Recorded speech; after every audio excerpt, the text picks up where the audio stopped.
Hey, what's going on, everyone? Dan the Glassman here. You're watching the Glassman's World. Welcome back, everyone.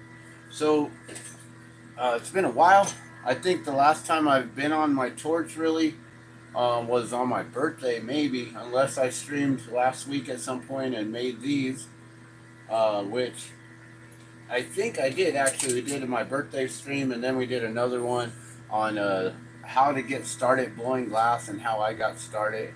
And then I showed you a couple things on how we made these, the drop of water, how to make a stringer, basically pulling colors and then pushing them into molten glass to then make that there using the same color, which is let's see if I can find the color I was using. I believe was this dark multi here. So the dark multi from I believe North Star.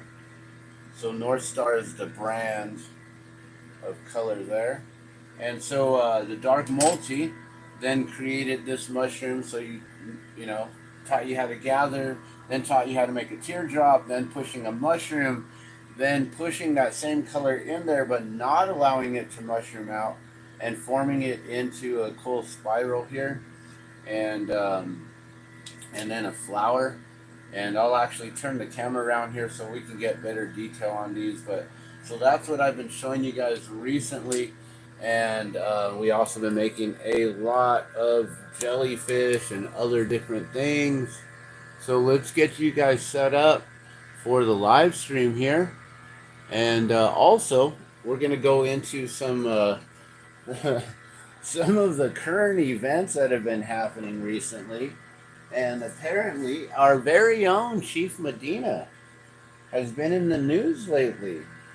Apparently, he got himself into a little situation.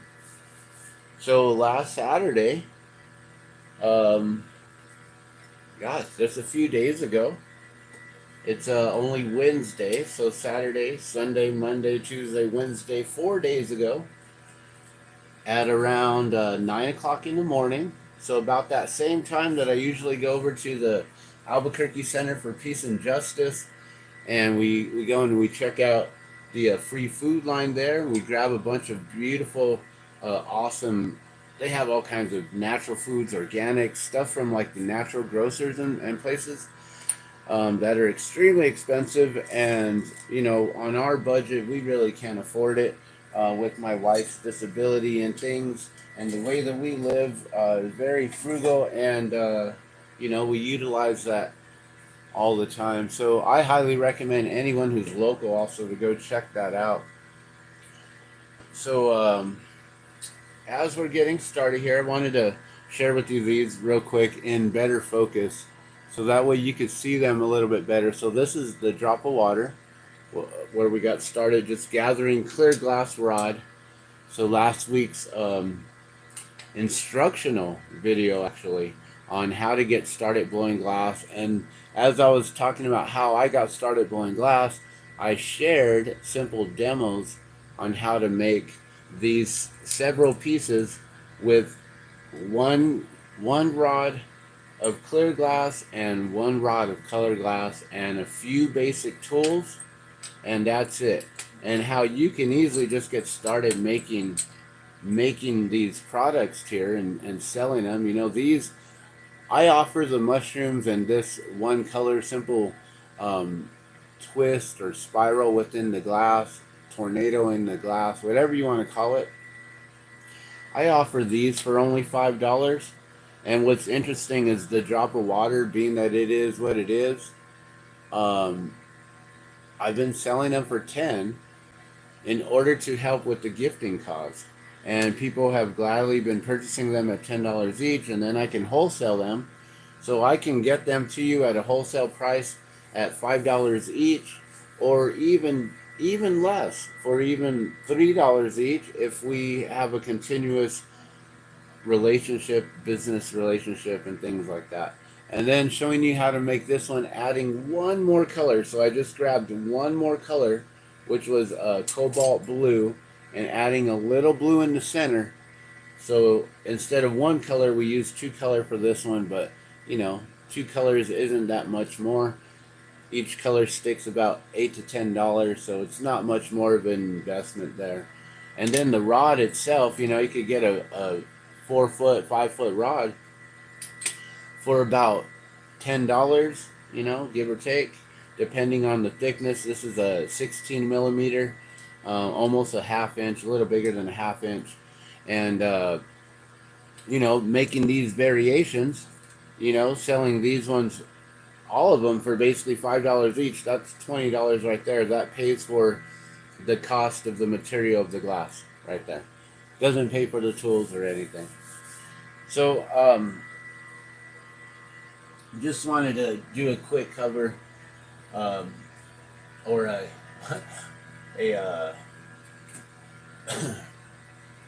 what do you call it? A quick recap. Sorry, on what we were working on last week. So, and as you can see, when I was making that drop of water, it actually came out really, really tiny compared to the ones that I make nowadays. This is the original size actually, and somehow they just grew, they got bigger and bigger. But it's still, like, no matter what, because some people may actually like a smaller one. Children may want the smaller one. Females may want a smaller one compared to a bigger one. So, you know, they all vary in size. But nowadays, they're pretty much this one here, and that's about it. Alright, so we're going to get into my history here on YouTube. And as I get started blowing glass, we are going to, I don't know if I can do this. I wonder if there's a way that I can actually set you guys up directly in front of my face. This is going to be fun and interesting. We're going to try this though. So let's bring you guys down on the stand here. This is going to be really interesting. Can I even make this happen? Because I'd like for you guys to be able to see what I'm working on while we talk about these crazy things going on here. And is that going to work? No. Hold on. Let me adjust you here to make sure we got you in a good position. Tighten up the stand. Sorry about all the movement. Alright. There we go. That's going to be interesting. I think I can blow glass while we're in this position here. I think so. This is going to be interesting because I got the camera right here in front of my face, and I'm just going to try to like overlook you guys, get this everything out of my way. And yeah, this stand might get in the way a little bit, but that's pretty cool. Alright, so we're going to do a whole complete different angle here, guys. And we're going to get started blowing glass here. This is going to be an interesting view. Alright, and I wanted to bring in this video here. So this video here talks about Chief Medina, and I won't even well, maybe we'll bring up the volume. I don't know if you guys will really be able to hear it though. Alright, let's skip this ad here. Yeah, see, he's all quiet anyways, and I don't have the speakers plugged into that device. So basically what happened is this dude here, he came up with oh, there's that. Here, let's put this in theater mode so we can get rid of all that. Alright, and we're gonna just get started blowing glass here. We'll make sure we got that here, we got that. Interesting. Alright, let me get my glasses on. Always wear your safety lenses, guys. Make sure. Oh, I really wish that you guys, you know what? I really want you guys to hear this. It's a 6-minute video.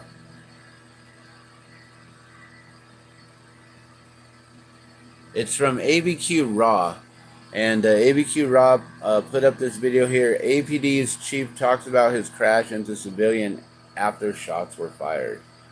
Let's just go into the comments, guys.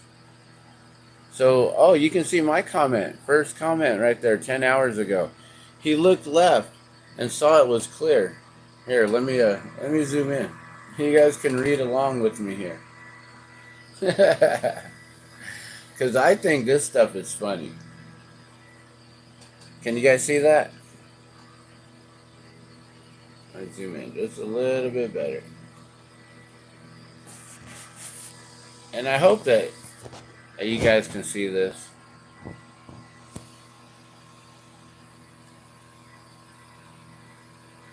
Man, that ain't the best, huh?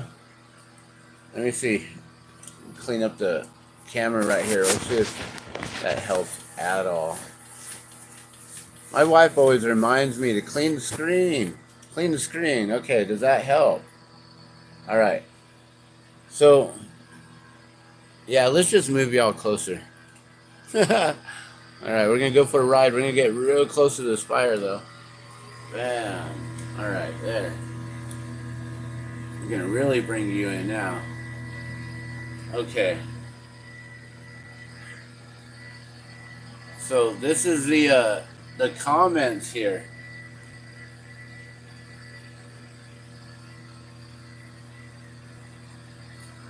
And here, let's zoom out just a little bit more. All right. So he looked left and saw it was clear and thought the car to the right was going to pass, but it didn't. So he hit it. He forgot to mention he ran a red light. He squirreled out, and I think he heard an acorn. So there's all kinds of comments here about the acorns, guys. It would be cool to hear a body language expert give a breakdown. This wouldn't be the first time Chief Medina's actions have been called into question. Remember when he killed a young boy who he mistakenly thought was carrying a loaded handgun, when in fact it was a squirt gun? Oh yeah, I remember that for sure. Ran a red light and caused a serious accident. Later to blame it on gunfire. What a loser. Man up and take the charge. Resigns from duty. I hope, Chief, you have a sincere empathy for the innocent driver you hit and put in serious condition, by the way. You drove your car recklessly. If I did what you did, I would be sitting in a cell charged with reckless driving, but you're protected by a badge. Not your. Okay. His pants are on fire. Liar, liar. APD police chief spotted some acorns falling. He then proceeded to flee the scene to save himself. I can't make this stuff up. 505 Vida. Yeah, guys. So this stuff, man, it is funny to be able to see these and read these and everything. Here, let me zoom in just a little bit so you don't have to see all this other dumb stuff over on the side here.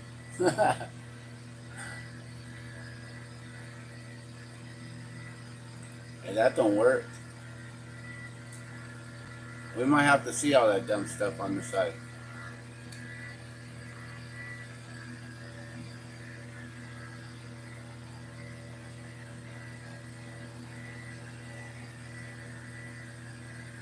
Alright, whatever. That's not a route to normally travel. He's lying and was hunting for trouble when he found it. God bless you, Chief. I guess there's one fan he's got. He's a clown. They heard an acorn fall. How has he not quit yet?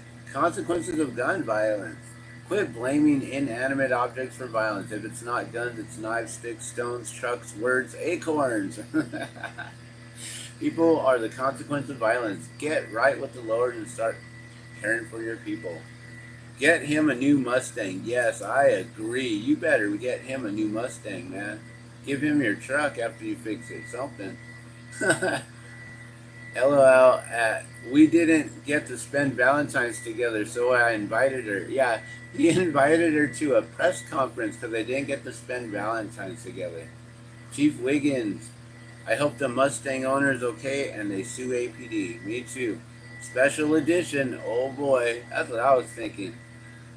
And then this guy, so many lawless individuals comment on videos like this. It's easy to figure out they are lawless because their words are total literal.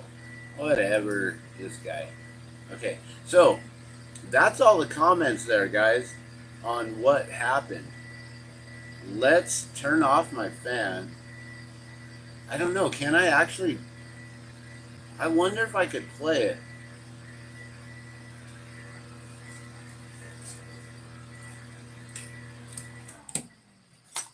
We're gonna play it, but not show it? Like, I don't know. How does that work?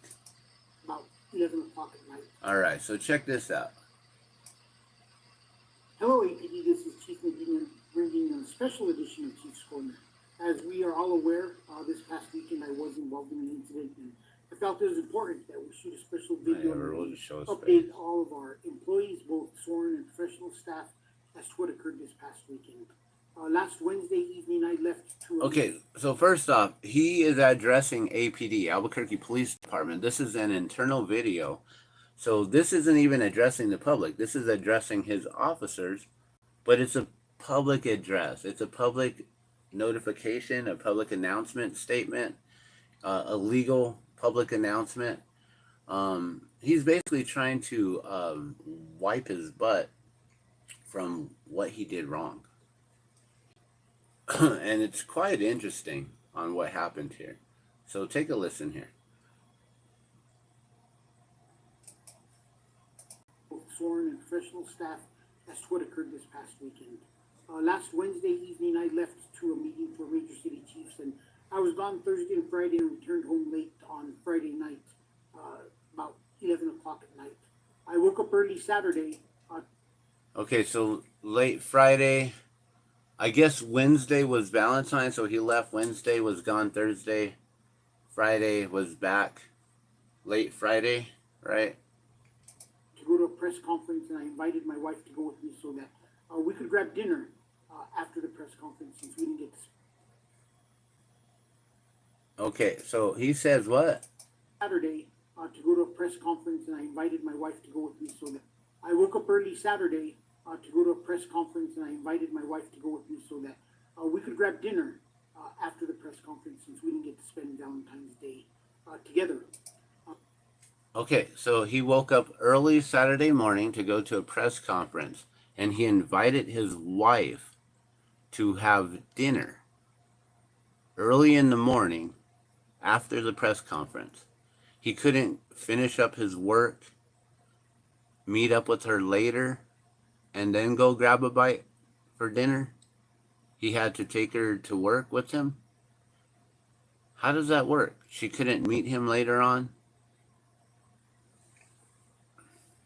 I just find that interesting. And that he's having Valentine's dinner for breakfast, because he missed out on Valentine's with his wife. He didn't think to do Valentine's a day before, or that day in the morning with her, before he left out of town and was gone Thursday and Friday. He's using this as an excuse, guys. Like, he blew off Valentine's. Like, how often do they really go celebrate Valentine's, right? So he's making this up. They were going to go have Valentine's dinner for breakfast. Okay? Listen to his lies. We got ready, and as we went in, we stopped for a cup of coffee, and we were talking on the way to the southeast for the press conference when we were driving down Central, and I noticed that there could possibly be a homeless encampment. There could possibly be. Anyone who's local knows there is definitely, not could possibly be, there is definitely a homeless encampment, has always been in a homeless encampment. Right there, I think it's by the Tiwa Hotel or Motel on the corner of Alvarado and Silver, right next to the Caps restaurant. Caps is an awesome restaurant. They have amazing red chile and carne adobada for breakfast for their huevos rancheros. I highly recommend Caps and their red chile. Also, they filmed a movie called Frank there, and that's how I learned about Caps and how delicious their chile was, because I was part of a scene there. And so yeah, Caps is a cool spot. Highly recommend it. It's right at, just north of the the central Albuquerque post office. I do believe that's the main post office, the Alvarado station there. And I also think that across the street is the O'Neill's Auto Parts place there. I believe it's O'Neill's, unless it's a different one. Um, the We all know that there is definitely a homeless encampment there. Not maybe possibly. He's lying through his teeth again right there. There's maybe possibly, if he knows, if he's paying attention to what his officers are doing and how they're cleaning up Central Route 66 here, in the International District, in the war zone, which is where he was at right here, right?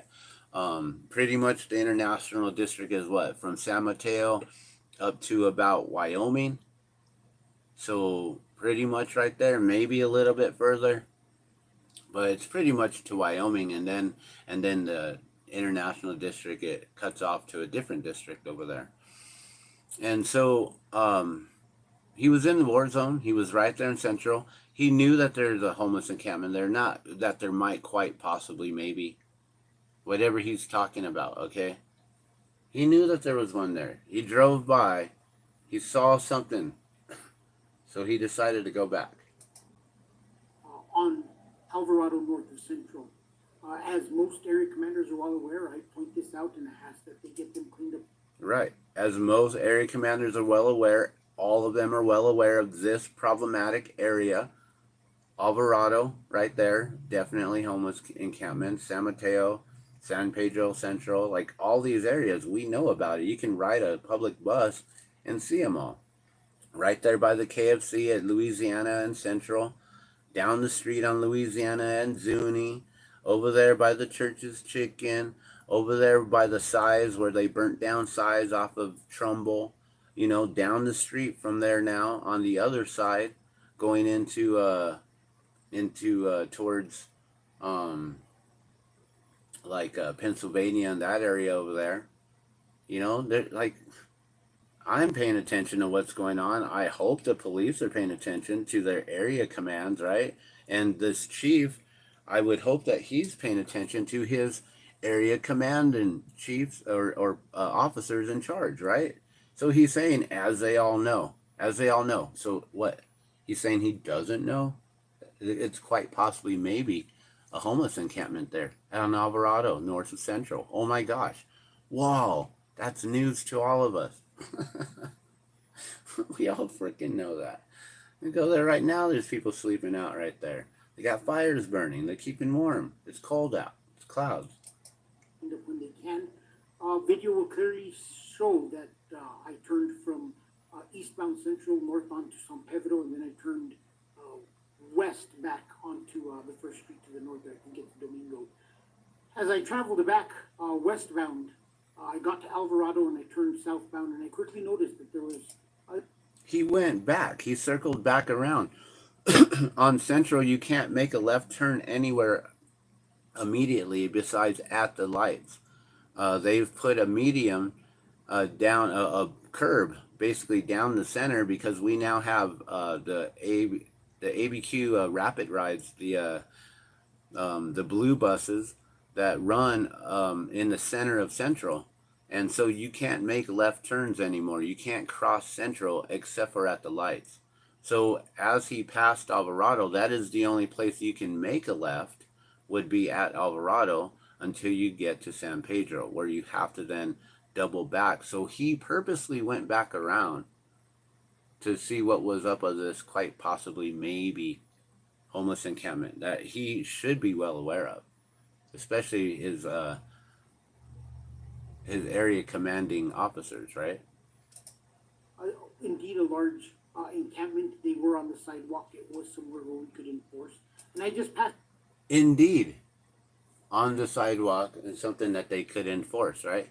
He's on his way to a press conference with his wife, and now he's taking his wife to an unofficial police call and placing her in danger.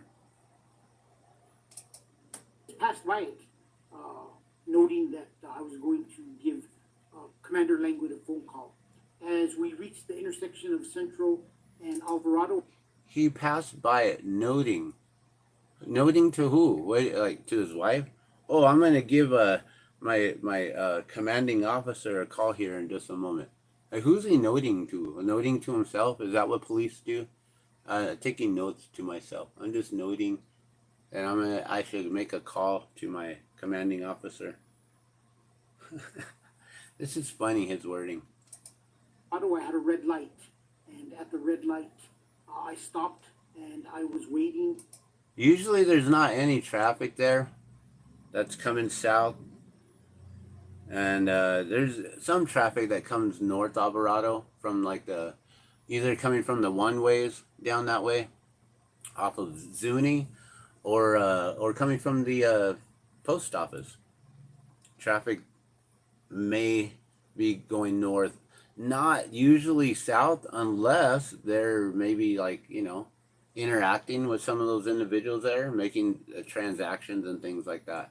So he says that he stopped there at the light at Alvarado. He's not mentioning that there's any other vehicles there or anything like that. I don't believe that there can't have been any other vehicle in front of him. So now he's saying that he stopped at the red light. I don't believe he stopped at the light. Take a listen. For the light to turn green, when my wife stated, look, those two homeless individuals are about to get into a fight. So now he's putting it on his wife. So now she's a scapegoat. So now he's blaming it on her that she saw two individuals. He's driving by noticing this homeless encampment for the first time ever. Somehow, wow, he never noticed it before, but quite possibly maybe there's one. So he had to double back to verify that. And yes, indeed, it could have been enforceable, rules or laws that were broken because they were blocking a sidewalk, right? But they don't do this. And why would the chief be doing this and not sending out his own officers? So then he has his wife there. They're parked at the red light. He claims they were parked at that red light, right? Waiting for it to turn green. And then his wife notices and says, hey, look, those two homeless individuals are about to get in a fight. Is that what she said? Really? Chief Medina? Is that the words that came out of her mouth? Because it sounds like you made this shit up. They were two individuals. I do not know if they were homeless, but... Okay, well that's good. He's not making any assumptions whether or not they're homeless. He knows that they're just on the corner there, maybe getting into an altercation. They were in some type of argument.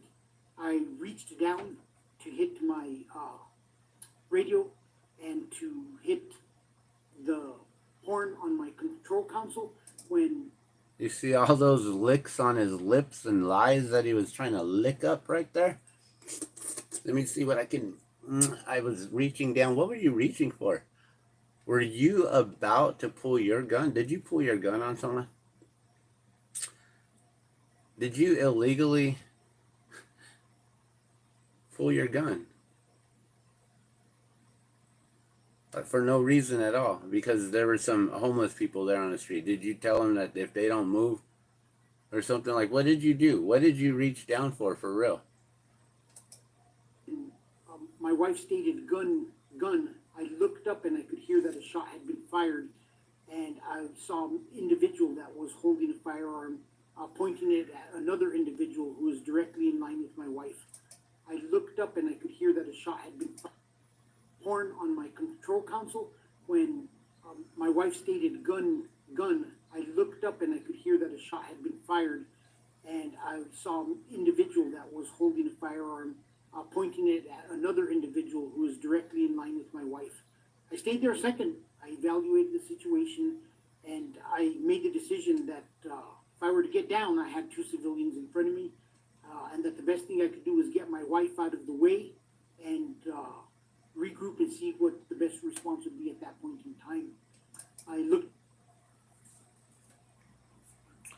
He had two civilians in front of him. His wife is a passenger. The individuals were shooting. She was in the line of fire, so they must have been to the west in front of the Tiwa, unless, like I said, he wasn't actually at the stoplight and he was in the middle over there, which usually the encampment, it's a little further back behind Caps where their parking lot is. And I believe there's even a dumpster right there, and they kind of hang out kind of close to the dumpster. And so I I don't know if he was at the light. And like he says, the cameras will clearly show that he turned at San Pedro and he turned at Domingo and double back. It doesn't. He didn't say that it clearly shows where he was at on Alvarado. It just says that he says when he got to Alvarado, he was at the light waiting for the light to turn green. Now there's two civilians in front of him, right? That's what he said.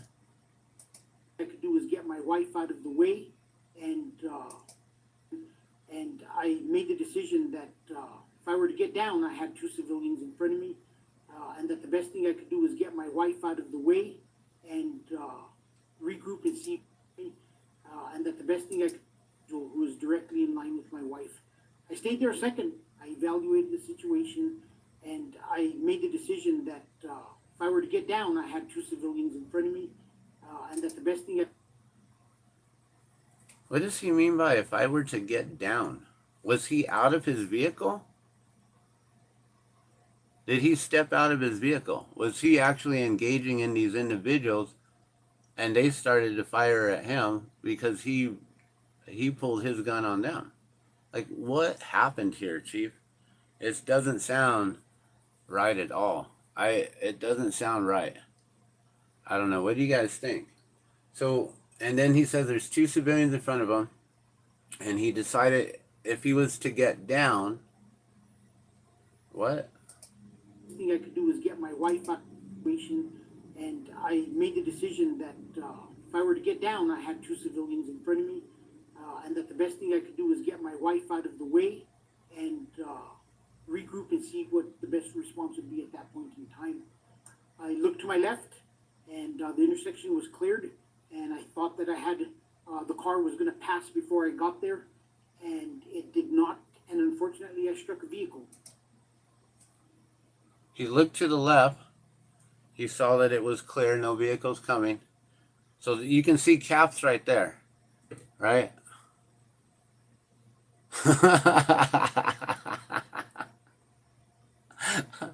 Oh, he's watching Guanajuato Jaga. All right, so sorry about that. That's a horrible. But as you can see, there's Caps right there, and then the taller building over here, right there. That's the what did I call it? Uh-oh. I hit a button. On any press conference I've had, I always have my camera, my gun, and my handcuffs. Hold on. The car was going to pass before I got there, and it did not, and unfortunately I struck a vehicle. Okay. So he's saying that he was right there, right? And some individuals. So I'm thinking that those individuals were somewhere like right here, is what he's saying. If he was at the light, they were over here. She was in the line of fire is what he's claiming. But what I'm thinking is that he was actually back behind this building over here where they hang out, and he was talking to them because that's where they all are. They ain't really hanging out on the corner just right there. That's the whole thing. And then this Mustang, man, look at that. That is so sad. That's a beautiful classic. Look, it's all original paint job. Look at that thing. You know that this individual is probably an older gentleman, right? Who has kept this vehicle his whole life. Maybe he saved up for it when he was a teenager, got it brand new, saved it forever. Or maybe it was someone who just recently found a pristine, fully new. It looks nice, right? Good condition, but old paint job. It's not like he has it all decked out and new school. This is completely old school, old classic, and completely just jacked. Hit the driver's side, which means that the truck is tall, so he smashed his whole thing from here to here, which means this individual's head was hit by this individual, by the chief's, the front of his truck. Spun him around, hit him that hard. This guy was coming, so he said he looked left, saw that this car was coming. He didn't say from the right. Thought it was gonna pass. It didn't, so he hit it. Like, he was so scared. And why didn't he turn right? Why did he run through that way? Were they right there on the corner? I'm not sure. But let's take a listen to what else he has to say. We're only halfway through right here. The occupant of the other vehicle was injured, and it's just another sign of how gun violence sometimes impacts. So now he's going to blame it on gun violence, on how just another sign how gun violence impacts, not the fact that he ran a red light, that he took his wife on a unofficial police call, that he decided to put himself and his wife into harm's way by driving by a maybe possible, quite maybe, what did he say? Possible encampment there north of Central on Alvarado. So he doubled back to go and check on it to confirm, yes, it was a encampment, and they were blocking the sidewalk. So it was enforceable codes or laws that could be policed. And with his wife there in an unofficial, I mean, what does that look like? It looks like he's in a undercover vehicle or some kind of, like, look at dark tinted windows. People don't know what's going on. I don't know if that is a hole. Did they actually hit that's quite possibly a hole, a bullet hole. Right there, maybe right there. I don't know. I don't see any glass broken or anything. So, yeah, that's horrible. This big old truck hit that driver's side. You may not even be involved. Hit the driver. Myself, my wife, we weren't involved in this altercation. I was worried about my wife's health. And afterwards, there's a traffic accident, and a poor innocent citizen just driving down the street. We weren't involved in this altercation. Hold on, let me back it up. And it's just another sign. And unfortunately, I struck a vehicle. The occupant of the other vehicle was injured, and it's just another sign of how gun violence sometimes impacts our community, that you may not even be involved. Myself, my wife, we weren't involved in this altercation. I was worried about my wife's health, and afterwards, there's a traffic accident, and a poor innocent citizen just driving down the street was the victim of this traffic accident, and it's a direct impact of what gun violence is doing to our community. We need to continue to work at it. Did you notice how he removed himself from that? A poor innocent victim was injured from this traffic accident that occurred. Not from him running a red light and going on an unofficial police call all by himself. Just decided, hey, let me go check out this homeless encampment with my wife there. What was he really doing there? What really happened? But it's so weird how he just removed himself from that situation. Passed before I got there, and it did not, and unfortunately I struck a vehicle. The occupant of the other vehicle was injured, and it's just another sign of how gun violence...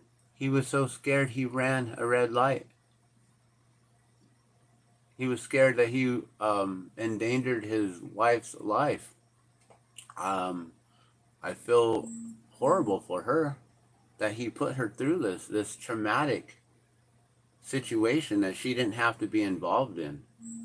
All because he wanted to show her some love for Valentine's breakfast dinner. That's how it all started, right? He was going to take her out to Valentine's dinner early for breakfast after the press conference, right? So this happened around 9 in the morning, guys. They were going for Valentine's dinner after this, is what he was claiming. Why couldn't she have met him? Why did he have to bring her along? And why did he have to traumatize her like this?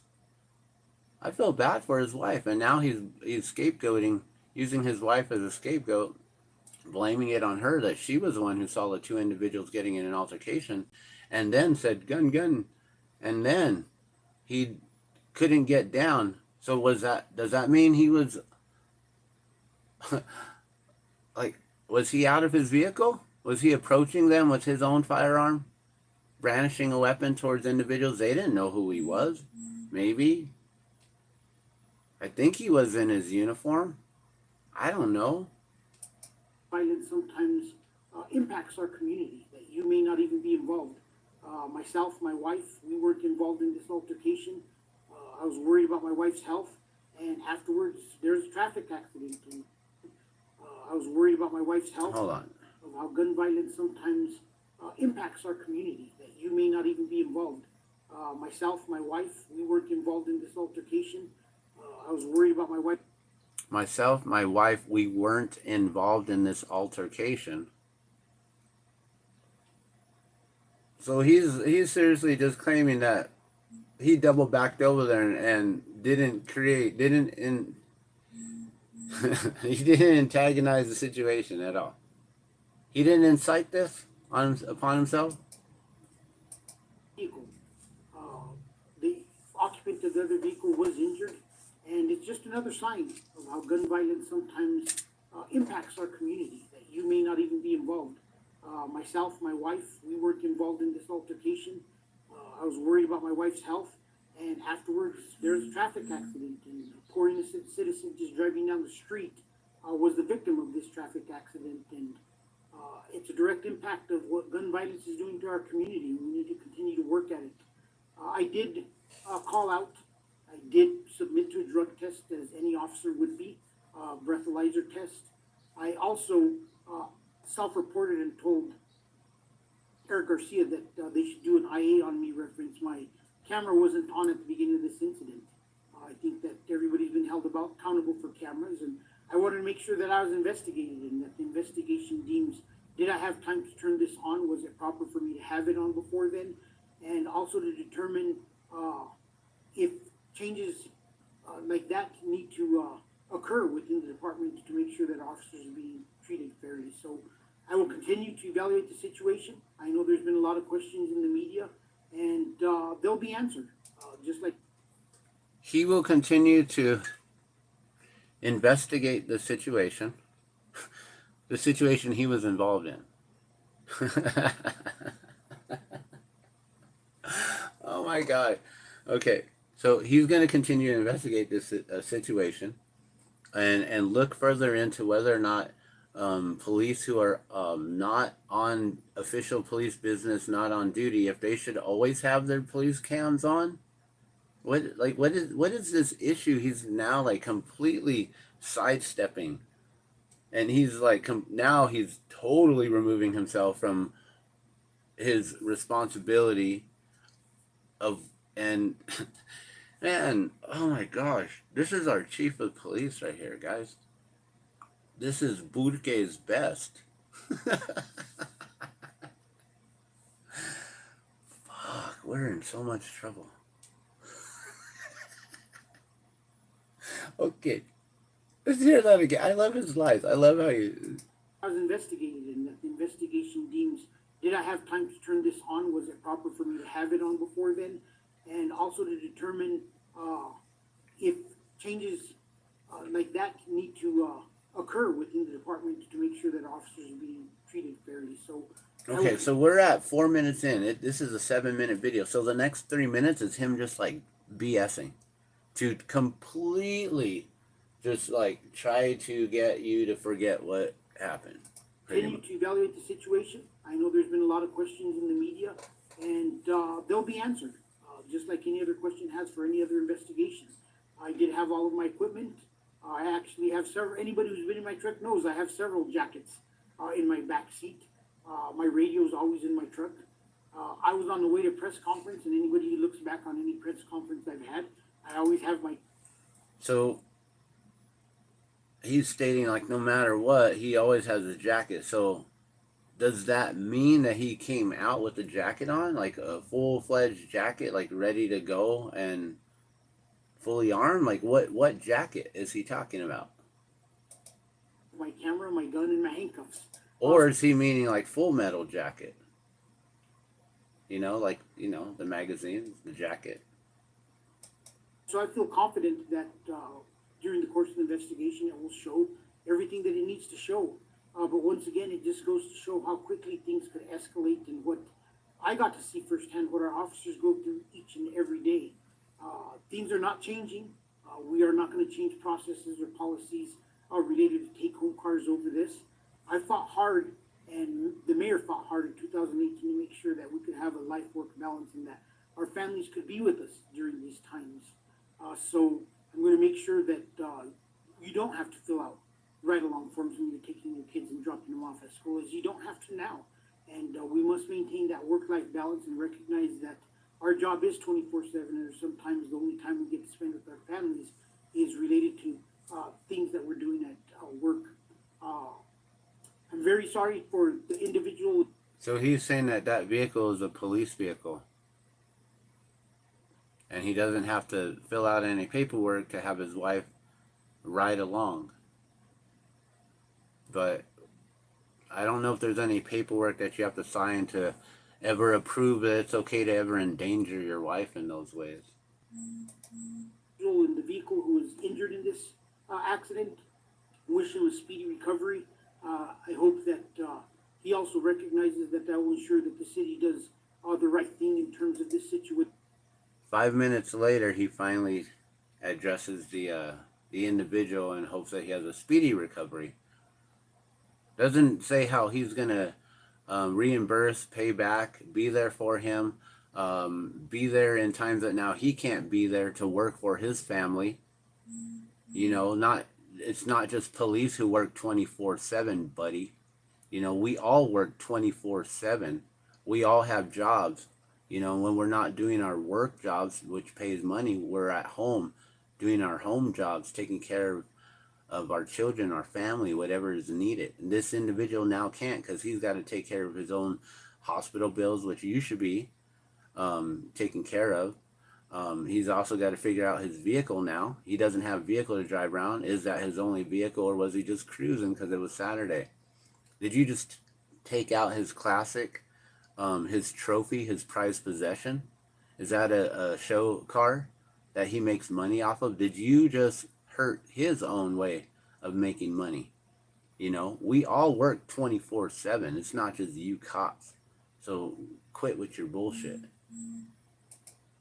Situation, and we did try to reach out to them, but they are not ready to speak to us, and that's not surprising, and it's the right thing in terms of.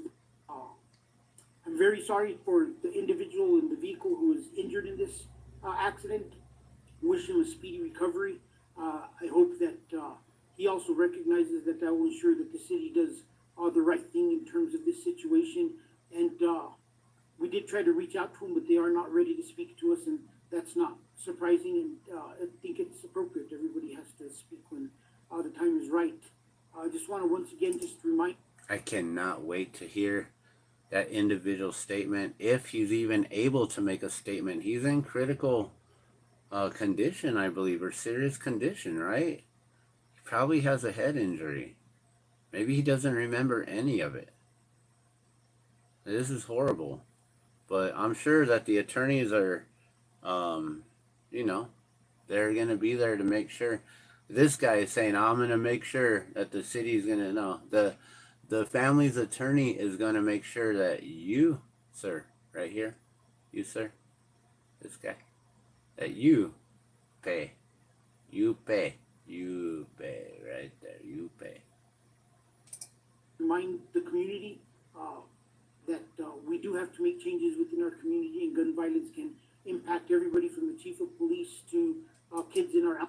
Or just like stupidity from the police chief, right? Taking his wife on a ride along and then driving around to go check out a homeless encampment and put her in danger.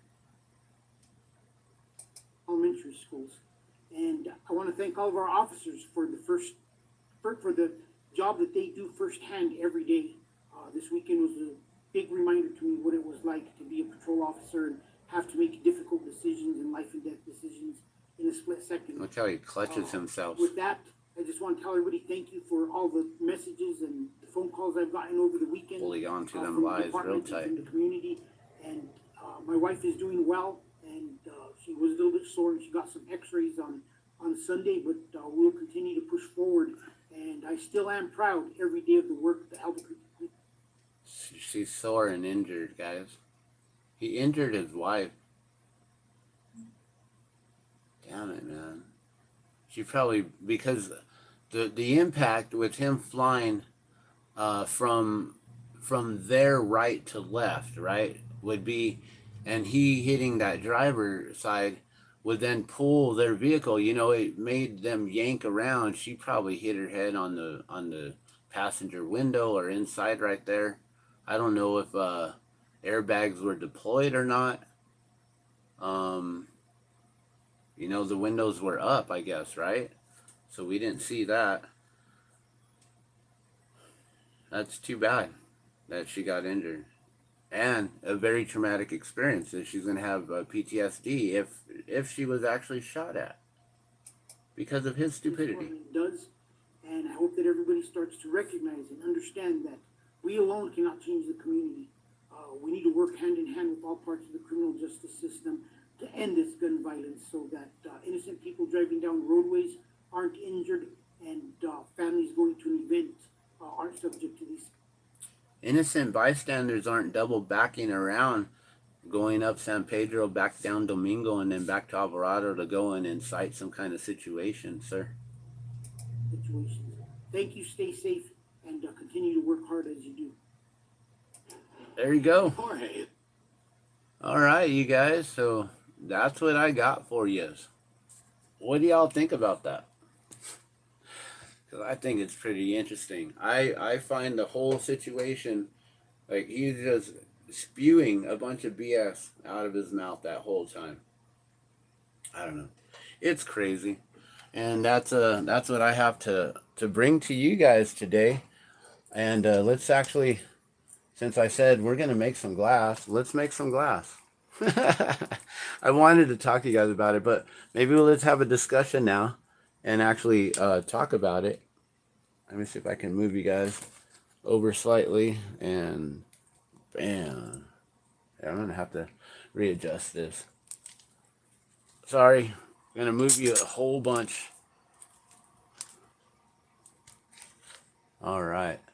There we go. Oops, did I flip it around? There we go. All right, that's better. All right, so let me get to the screen here so I can read your guys' comments here. So what do you think about all that? I mean, that happened on Saturday, 9 a.m. It was right there on Central, you know, Route 66, in the smack dab in the middle of our busy area right there. You know, San Mateo and Central is a pretty busy spot. And he was on his way to a press conference, you know. Hold on, let me. Hold on. Mute. Sorry about that. All right. So let's get this torch back on. Let me get my fan going.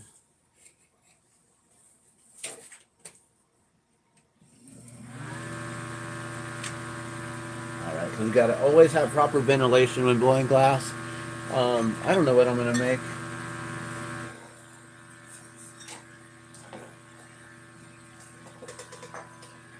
I'm just gonna make some things.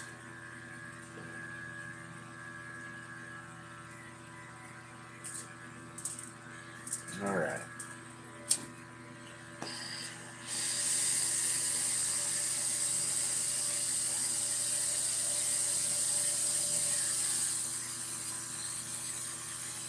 So do you guys think he should resign over that?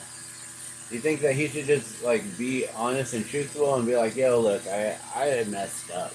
You know, I went over there and I did, like, what did he do? Why was he over there? That's the whole thing. That he wasn't telling the truth about that. That's all I gotta say. He was not telling the truth on that at all. You know? Alright, what do I gotta make? Oh, I can't even check my phone. That's funny. Well, maybe I can check my messenger on Facebook real quick. I'm supposed to make like a 2-color or some kind of color mushroom. I think it's supposed to be green and yellow or blue or something. I'm gonna see if it's in my messenger here real quick. Because if I can make that and then I can make this other one, that would be really good. I should turn my kiln on and get the kiln going here. Make sure there's nothing in there.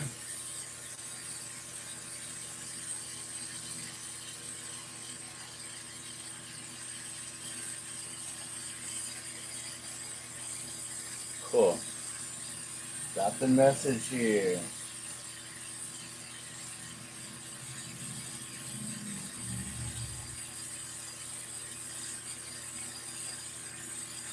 Blue and white. Oh, okay, blue and white. That'll be easy. Let's get that ready. We need white, and not this white, but a different white here, this one.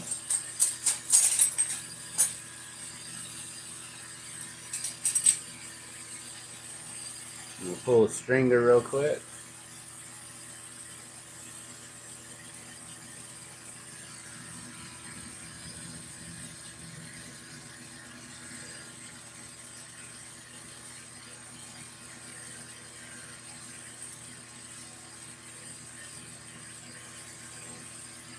So I don't know, like, you know, we all make mistakes, things happen, but that whole situation, that story with Chief Medina, he's completely like lying right out of his butt the whole time. Like, if you can't pick up on that, like, you're quite gullible or whatever. I don't know. You could tell his own. Like, someone in the comments was like, "Yeah, we should get someone who does like the whole body reading, you know, to know when people are like lying or telling the truth, all their different body movements and things like that, hand-eye gestures and all that stuff. Him licking his lips, thinking of things to make up on the spot, or trying to remember different things that he's like, oh, I need to say this to cover up that, right? But I don't know. I think that's weird. And what's your question? Do you think Celebrity Bullet Holes is too morbid of a band name? Well, if you have to ask,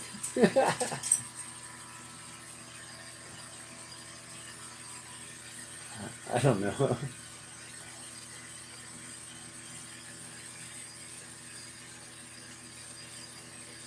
Alright, so we're going to do a white stem.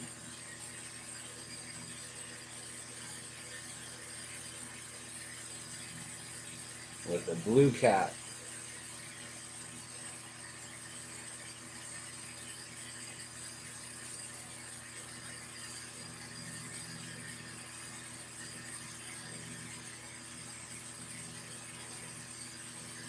Yeah, just a little bit of blue, just like that. I don't know if you can see that on the tip.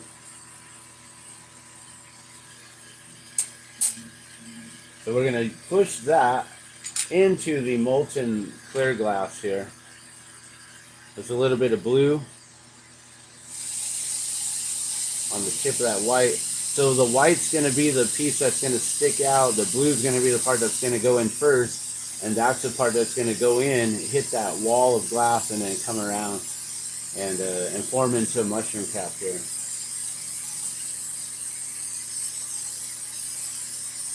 So I don't know, that whole situation with Chief Medina, it's pretty interesting. And I guess he was on his way to the problematic store. I forget what it's called. It used to be known as the In and Out. Over there on Pennsylvania and Central, if I'm not mistaken. I believe that's Pennsylvania right there. Or maybe just a few streets past that. And they've been having all kinds of issues. A lot of stuff's been going on for the last few years, including police involved shootings individuals were actually shooting at the police.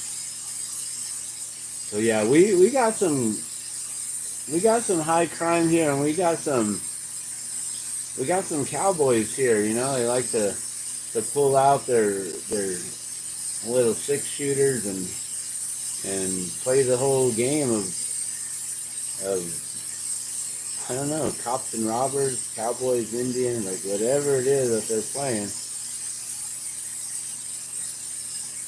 Trying to be part of the whole Godfather mentality, or the whole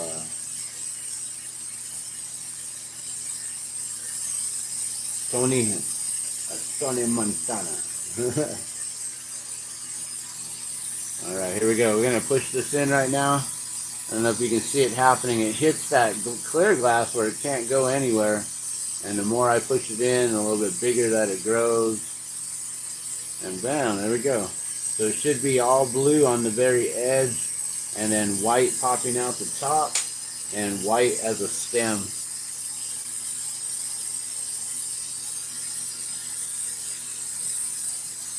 Oh, did I hit the keyboard?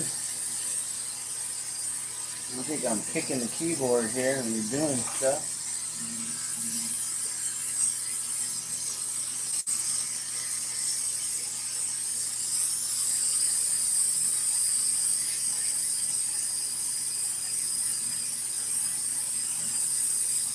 So I don't know. I just find it's unfortunate that his wife got injured, was involved in that shooting, had now probably has PTSD, may have to go to therapy, or just he messed up bad right there. One little, like he's talking about how um, we need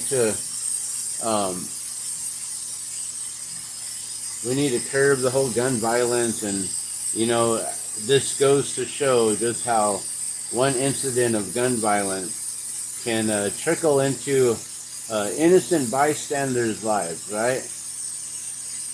Not the fact that one dumb decision as a chief of police to go and police a situation that you have no business worrying about when you're on your way to a press conference, especially when you got your wife there sitting next to you, and you're supposed to go and enjoy a Valentine's dinner after that press conference, right? Like, I don't know what, for lunch?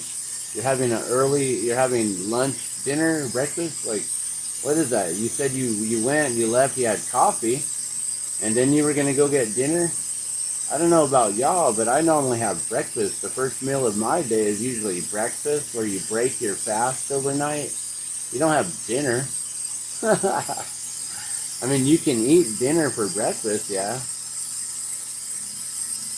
But, I mean, he came up with so many lies right there that he didn't even keep his own sentences together. And that's the funny thing about that. All right, there you go. That's a beautiful glowing shroom right there. I wish I could keep it like that color. That would be so cool if it would just be glowing hot orange like that. That would be the coolest.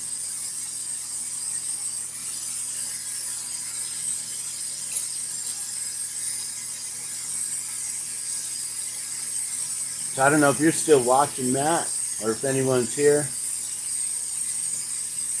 But what do you guys think of the new setup here, the overhead camera? I find it to be a little bit better than the other situation we had before. And I'm actually utilizing a microphone stand, which is really cool. You know, as a musician, you got all kinds of cool little tools and stuff that you can utilize for other things. And since I don't really perform anymore, I might as well utilize my microphone and put it to good devotional service in other ways.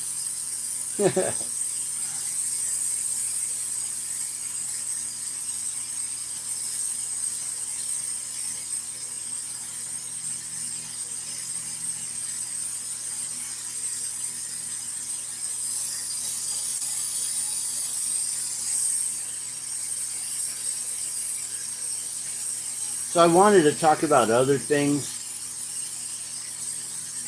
But I don't know. Maybe I should just keep it to this whole situation with Medina, and that way we don't get too crazy or whatever, you know. But I have been covering a lot of other things, you know. Um, the Miami Mall aliens thing, like that got a little crazy over there, right?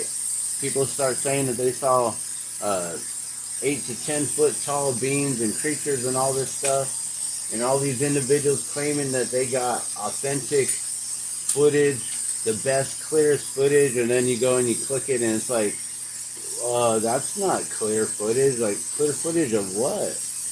Like, all I saw was a statue, a dark entity that was just a statue. Like, no. And then you come to find out that, oh, no, they actually had an undercover situation out there, and that the police actually knew that rival gangs show up every New Year's. You know, they were there last year. They had the whole situation that, you know, then these paranormal enthusiasts and individuals, they were claiming that that there was a time warp, that somehow there was a time lapse, and those kids opened the portal, and it allowed the situation to occur where the kids that got arrested last year came back through the portal and they're getting arrested again. It's like, wait, no, guys, that's not what happened. What happened was the police had a call last year, that not this recent New Year's, but the previous year's New Year, and apparently they got rival gangs that post up online like, yo, meet up. Like, I guess they go there to meet up for New Year's. Like, that's just a thing that they do. And then they, whatever happens. They fights, brawls, shootings, whatever. People get taken out. I don't know. I'm not there. I'm not a part of all that craziness. But something did occur. You know, as soon as people were fleeing, the SWAT ran in. And police were already there on hand as people were running out. So they had that whole place surrounded. Why did they have it surrounded? Because apparently there was some sort of a drug lord that was pushing the white, the powder, you know, like, you know, Coca-Cola used to make their magical mixture of their sodas with it. And so this individual basically shut down Bayside. Bayside Marketplace has no more Coca-Cola to drink. And so they shut it down. And so now there's things going on with all the rivals and stuff. And so the cops came out in full force that night because of that. Not because there was 8 to 10 foot tall creatures, but it is possible that something occurred also with a psyop and having some sort of a fog screen or a mist screen, because people saw smoke, they smelt burning wires, they smelt burning, and then some people claim that they saw a portal open. Others claim that they saw it because of video footage, and every single video footage that was ever put out on that Miami Mall aliens crap, I debunked it all. And you can go to my debunked live streams of the Miami Mall aliens. I debunked it all. King Sosa, the main witness who says that he had the clearest, cleanest footage of the tall being walking outside where the cops were, that was just a statue. And I clearly show that. I clearly show how anyone can see that, even through Google Earth and taking a walkabout on Google Earth, and you can see it. You can see what he's showing as being an 8 to 10 foot tall creature.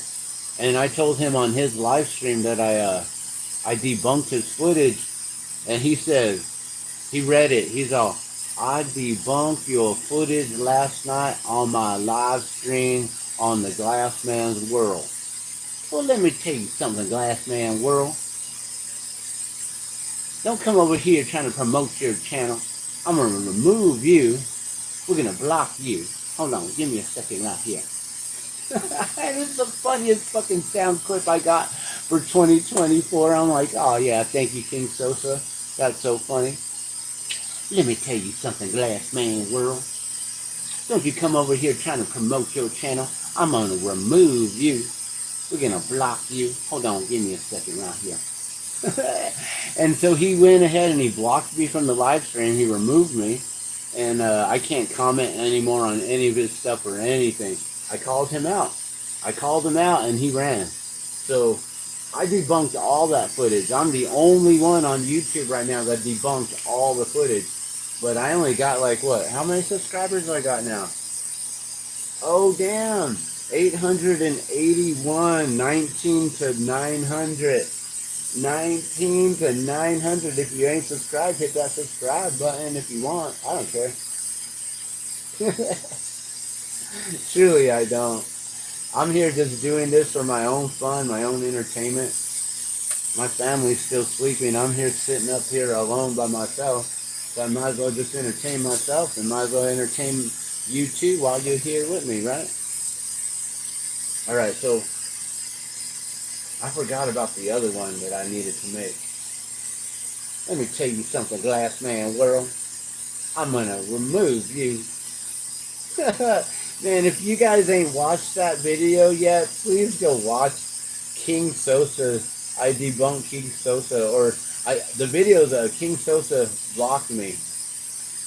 Alright, so let me see. 2 shrooms, 1 green head with yellow dots, yellow stem. Green head, yellow dots, yellow stem.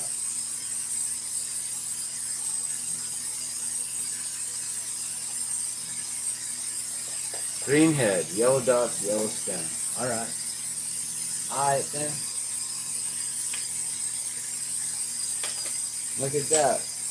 Yellow. Green. We're good.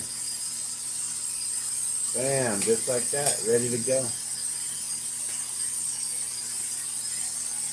Let me tell you something, Glass Man World. Yeah, it's the funniest shit. Oh, God. So, yeah, I've already done debunked all that Miami Mall alien footage. I'm debunking Chief Medina's, his whole entire testimony right now. You know what? I think I'm going to start a whole entire debunk channel. We're just going to, like, go out and just debunk all this stuff. Like, oh, yeah. What is the cloud seeding? Oh, yeah, no, we're going to debunk all that, too.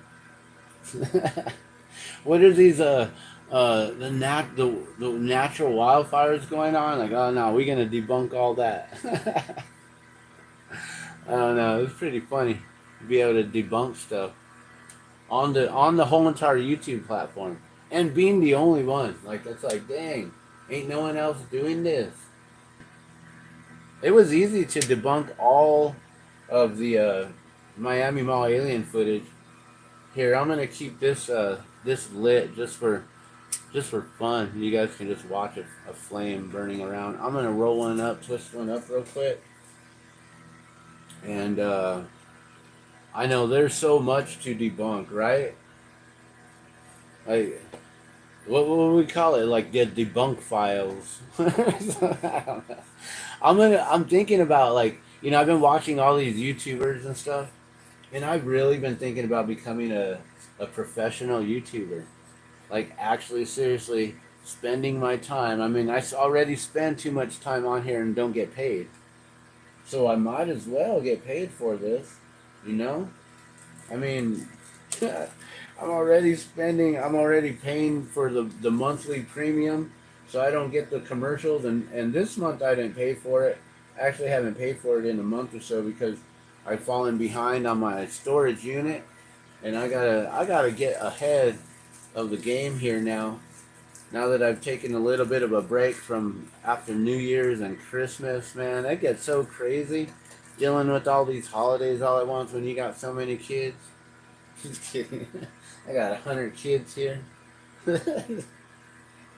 Just kidding. We made sure that they have a good Christmas and everything. And it set me back some. And then, right after Christmas, everyone buys stuff for Christmas. I didn't really push for Valentine's, and so I missed out on all the Valentine's sales. So, I missed out on some sales and stuff. So I'm not a rich man right now as far as money is concerned. But I'm rich in so many things. Look at all this glass I got on my table. Look at all this green I can roll up at any time I want. all these dabs I could take. Look at all this camping gear that's all around me. Look at all this stuff that I'm surrounded with, this crazy storage unit we got over here. I may not have money, but I'm damn rich and all kinds of other stuff. Wealthy. And I know how to roll one up, twist one up. Chief Medina, man, he needs to smoke one up, man. I wonder if he thought that there were acorns falling. You guys heard about that one? So that's another thing that I wanted to bring in was in local news, apparently there's a police officer who had detained an individual, right? So he's got this person in custody, I believe, and you know what? I haven't even seen it all. I've only heard it through my wife, so now I'm just giving you a bunch of hearsay. And so my wife told me that having to do just what Chief Medina did, scapegoat it to my wife. So my wife said, "Look, gun, boom, boom." Just kidding. So my wife told me that there was a video out there, and you guys have all seen it. People are already talking about it. I've seen so many comments on it that I don't really even need to watch it.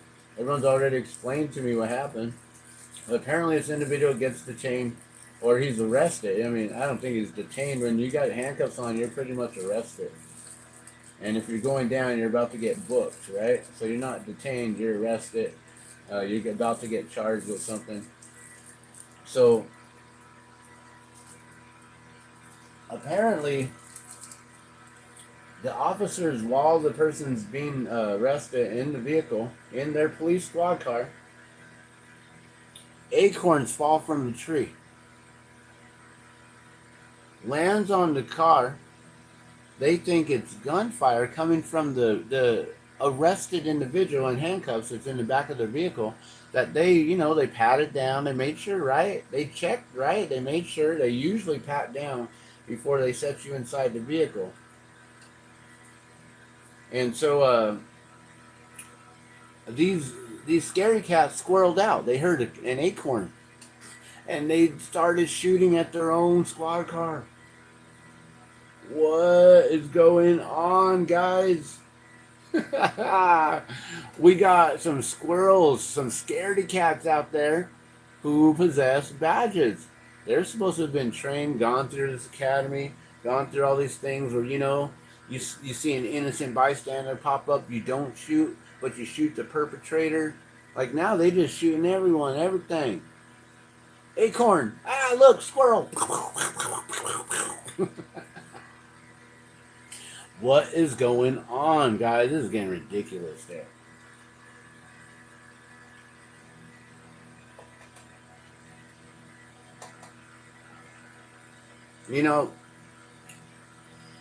On our way up to Santa Fe yesterday, I was helping a friend move. Something happened locally. Apparently, an individual works with the fire department, I think got injured because there was a hearse and there was a procession going, and it was all emergency medical service vehicles and fire vehicles. All the way up from Albuquerque to Santa Fe.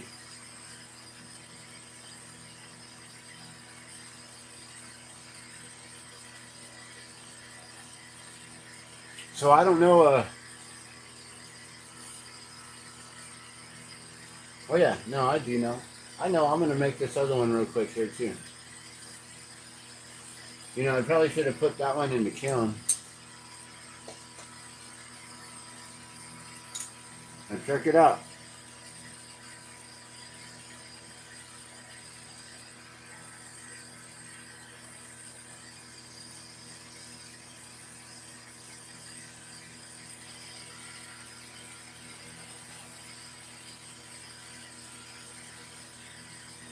So that's the blue and white one there.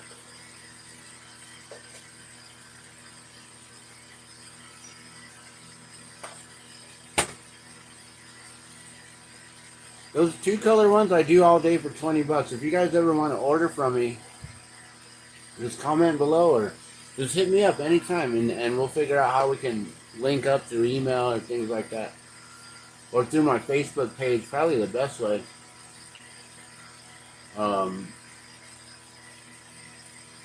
Probably through Gardunio Glass, facebook.com/Gardunio Glass. If you want to place orders for any of my glass, go there. And maybe I'll make up, I do have the Glassman's World, also a group on Facebook. Maybe we should just keep it there, the Glassman's World. That way I know that you came straight from the videos here, and from YouTube, got the Glassman's World. So I'll put that link in the description below and in the comments below, and you guys can go and check out that.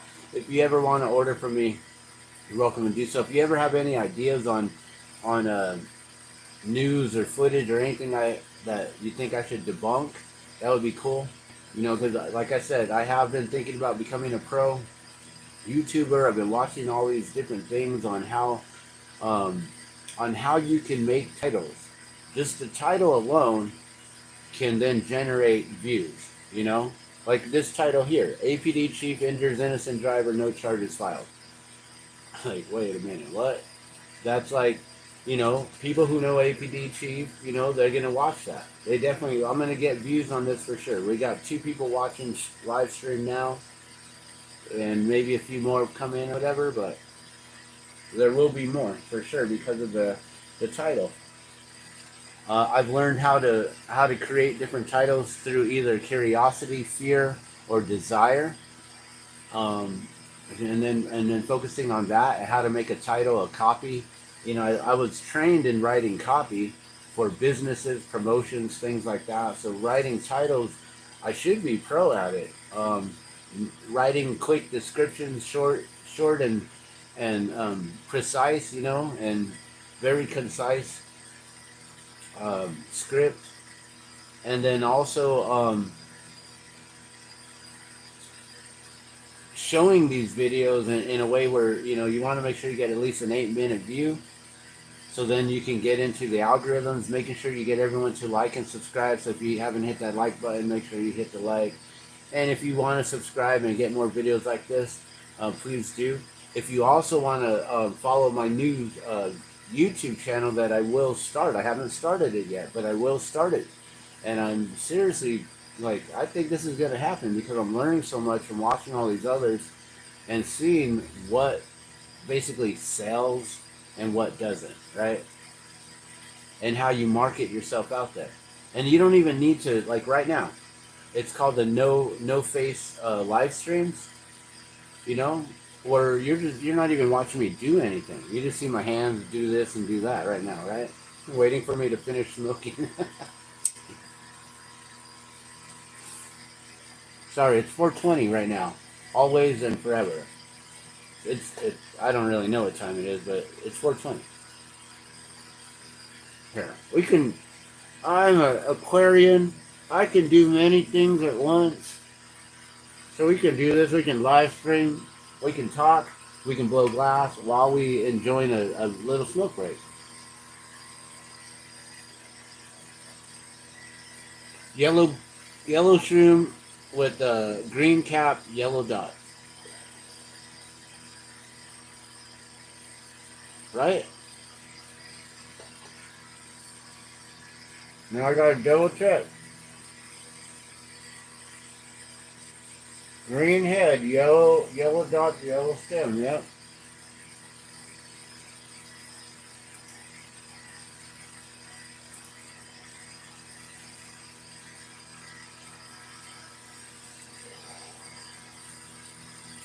So I've been busy helping people move lately, man. I'm almost 50 years old. I shouldn't be in this business anymore. I told myself when I was 10 years ago, that I am no longer moving people, and somehow I'm still moving people. But friends need help, and I guess, if I got the strength and I got the ability to do so, then I got to just be grateful for that and be of service if I can, right? My back don't hurt too bad. My legs don't hurt too bad. I'm able to blow glass so my arms don't hurt. My forearms don't hurt. We didn't lift up too many things too heavy. I was being careful.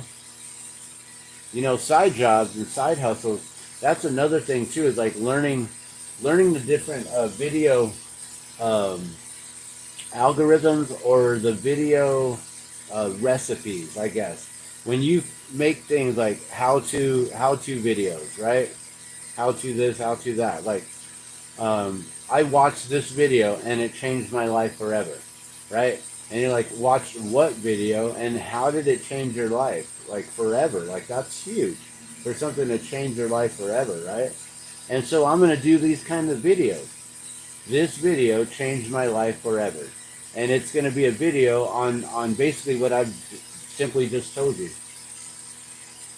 On how to make titles with those three things, through desire, through fear, and through curiosity. It's a really awesome video that goes into so much detail. It's not as simple as that, but it goes into a lot of detail, and it's changed my life forever and my perspective on how to be a YouTuber, how to basically, do a no-face channel where I don't have to show anything at all.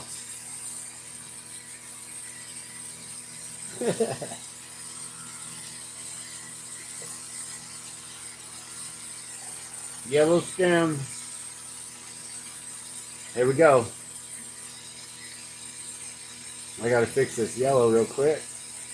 So this is my way, and this is a really awesome trick. Like, this is super advanced, so advanced that I just learned how to do this a few months ago. I've been blowing glass for 28 years, and I just finally learned how to do it. And I probably could have figured it out a long time ago, but I just never really attempted it.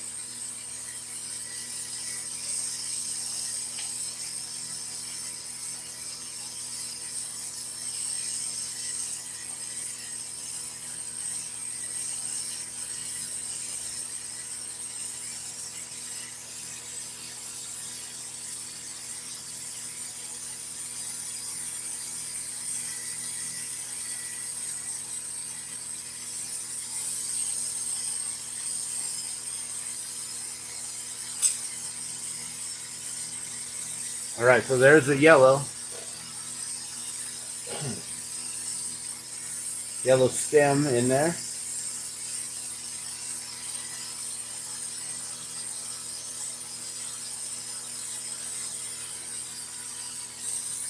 And I gotta just clean this up some.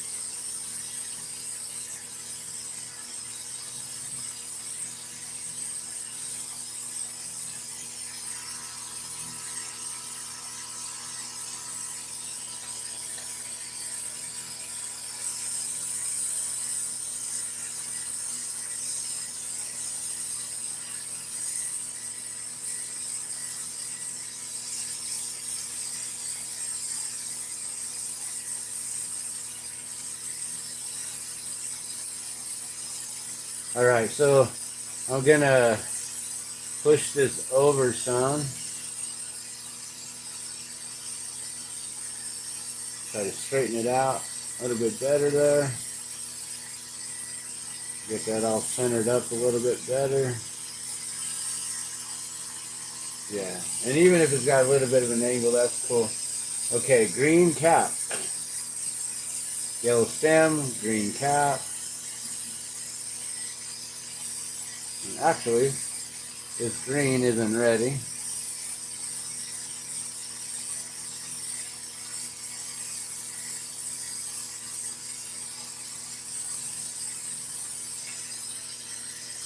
So yeah, very soon I'm gonna start a new channel. I'm right now I'm contemplating what I'm even gonna title it as, what the channel name is going to be. I'm thinking about, like, even bringing in YouTube, and I gotta read the all the rules of YouTube and see if I can actually use the name, the YouTube brand name in my title. I got to look for other channels and see that. And then, and I might not even do that. I might just do something else. But I was thinking like, the YouTube guru or the YouTube Yoda or the YouTube master or or uh, the best YouTube playlist or the best of YouTube, all-time best YouTube. Like, something like that along those lines, where then, and, someone might actually take all those ideas right now and generate some amazing results with them.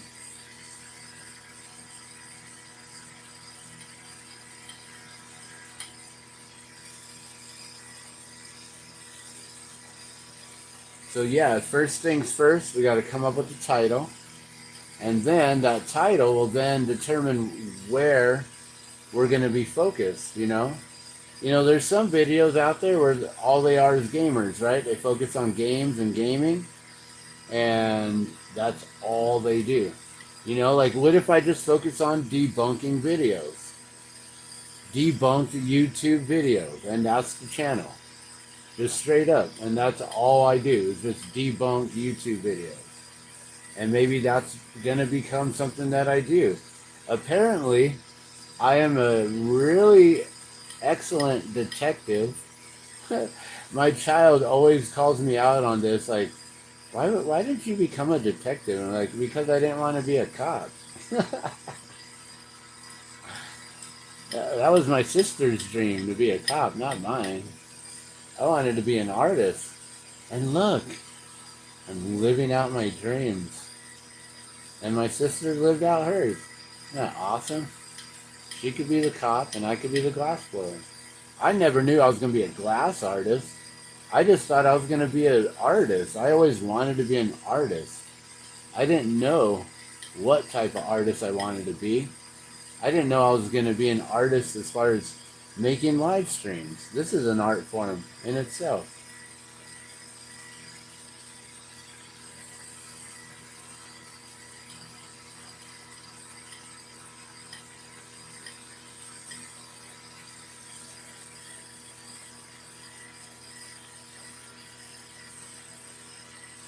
So these mushrooms are pretty fun to make because they're quite simple of just smashing the color on top here and then trying to keep it rounded and getting it all in, and then we're going to encase it all. See? There's my mushroom right there. I don't know if you can see it, but the cap is sticking up. The stem is inside. I'm thinking maybe I need to move this color over this way some. We can center that stem a little bit better. And that's the cool thing is once you learn how to manipulate the glass, you can be like, oh yeah, I need more over on this side here. Just force it over this way.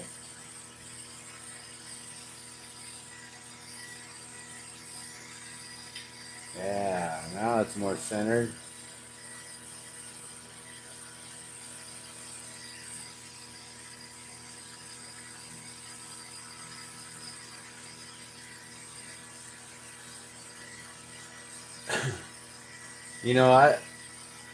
The whole debunking the Miami Mall aliens footage, like, I didn't know I was going to actually do that. Like, that just came about because I started watching this footage because I believe in aliens, because I actually have my own alien encounters and UFO sightings.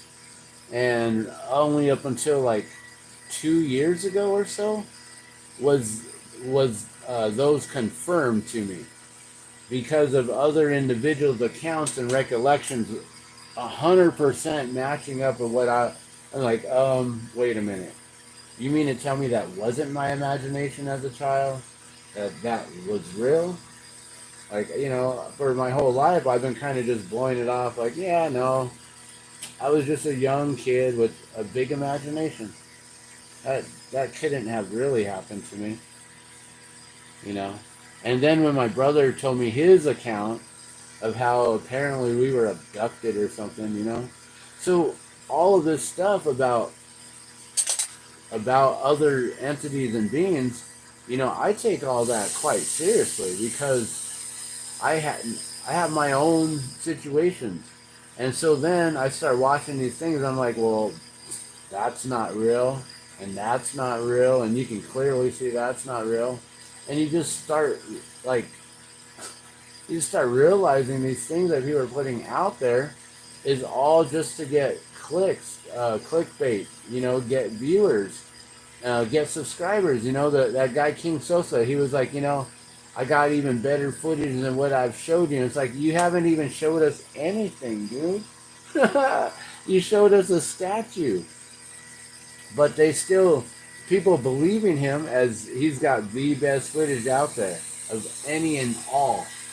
Of all people, he's got the best footage out there. And then he's got all these other footages and shorts and stuff, and they're like, you know, 2 seconds of some real quick clip, and that's it. And then he's like claiming that this is something, we don't really know what's going on, but this is something too, and this is something too. And it's like, ew, no.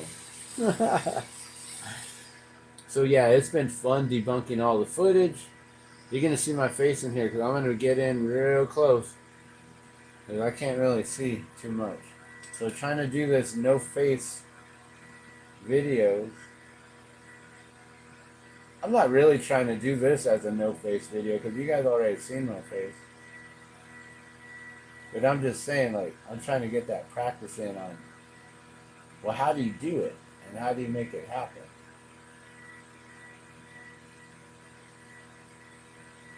That's all. Having the know-how, being able to do it, so then you can implement it. Cool, so you see that? I just added a whole bunch of little yellow little dots all over that.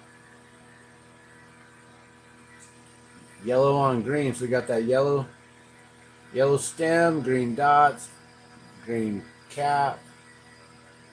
Yellow stem, yellow dots, green cap. We're going to melt these all in, let them sink in.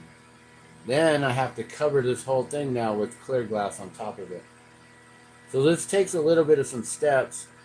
I've seen another video on how a glass blower does it, but I don't like the way that individual does it. He starts with the stem, with the piece of color, and then he starts covering clear glass on top of it. And when you do it like that, you can see the seams, you can see the line work of the clear glass, and you have more probability of trapping air bubbles and having those impurities, the air bubble impurities in your glass, and just not making it super clean and getting it super nice. Like the way that I'm about to do it right here, if y'all want to learn how to blow glass in a good way, there you go.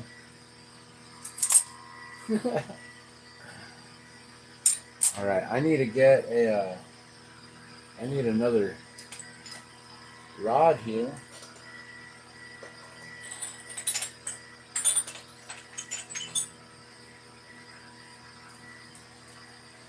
Guess that'll work. Clean it up with the Enviro cloth, or sorry, not the Enviro, with the Opti cloth. The Enviro cloth is a whole different Norwex cloth, but this is the Opti cloth. I keep it on my torch. It's supposed to be for your glasses, and I keep forgetting to put the link in all the videos on when I'm always using it. It's probably every time I blow glass. So I need to just get a list of all these links and things and start putting them in all my videos as well. That way people can find me on Facebook, and when I get a new YouTube channel, you can follow me there. And I do have some other YouTube channels already set up for the Drop of Water, for Gardeno Glass, and for Back to Nature, but I haven't really focused on those ones yet. And those aren't ones that I don't know, maybe I'll be able to figure out how to make them into 1 million subscriber channels. But for the new channel that I'm talking about, like, I'm really focusing on that, making it happen.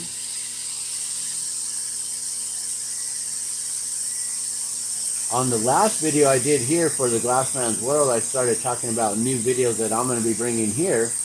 More glass blowing videos. Trying to go out into other studios and showing more glass artists, and actually trying to get interviews with other glass artists, other local artists, and maybe even go other places and check out different studios and go on tour to see bring everyone a whole different perspective of the Glassman's world and all these other different artists that I've worked with throughout the years, that I've known, individuals that I've taught, people who've looked up to me throughout the years that are working and blowing glass, and I don't even know yet. You know, I meet all kinds of individuals, and they know me, they know Dan the Glassman, but I don't know them. You know, at one point in time, I remember there were like at least 200 other glass blowers in our immediate surrounding area of Albuquerque, and for me to be able to try to even keep up with that many individuals is kind of ridiculous, you know? Uh-oh, I hope I didn't let that cool down too much.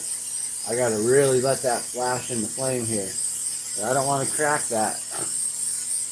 I let that yellow cool down inside that clear, and if I put that in the flame too quickly without annealing it properly, we can get some crackage. I have to start all over again. Hola. I gotta keep that warm. That's the tricks, guys. Knowing not to let your glass cool down. And knowing how to warm it up on a quick like that. So you don't ruin it. I saved it. I saved it. Yay. We're going to get that really warm again. So it can glow and get super, super warm in the center again. You get this prepared and ready. And add some clear glass on this. Alright. So yeah, guys, very soon we're going to be doing more videos here at the Glassman's World.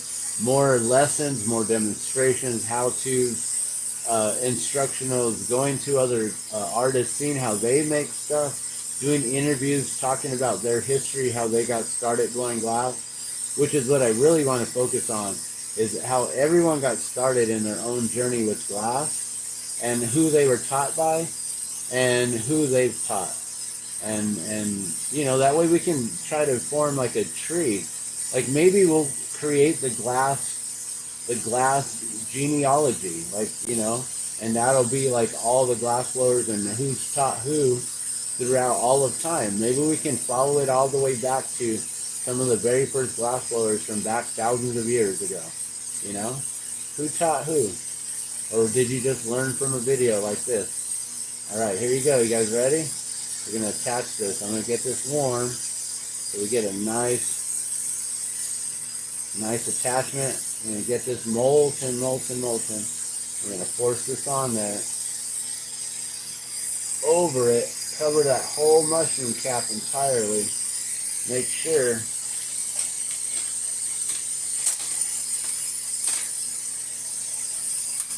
man, there you go.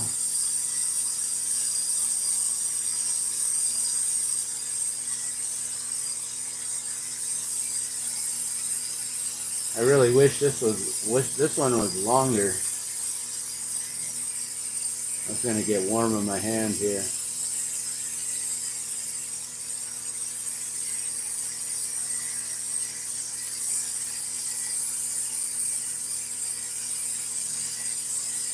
All right, so now I just gotta get these to flow together perfectly. Like, what did I drop? I dropped my lighter, I guess.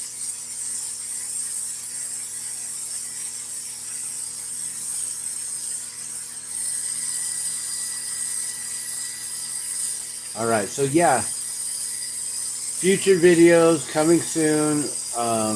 You know, it probably won't ever be scripted. Everything's always going to be live, raw, unplugged. I may actually make true videos, authentic videos, where I edit them and things, put them together, especially music videos.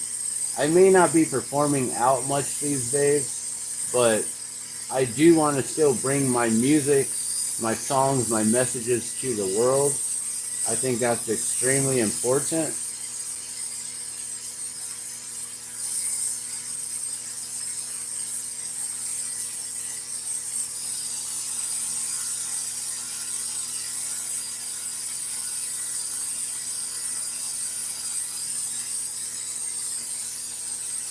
Alright, you know what? I'm going to cut this off because if I keep holding it like this, I'm going to start twisting that.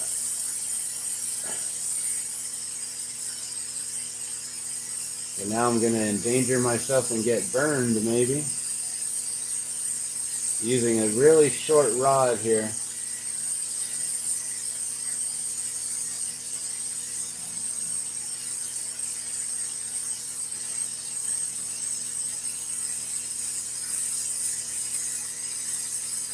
That way that mushroom stem don't get all twisted up in here.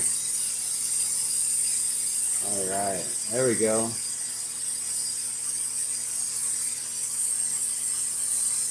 Now we just sit here and melt it all down.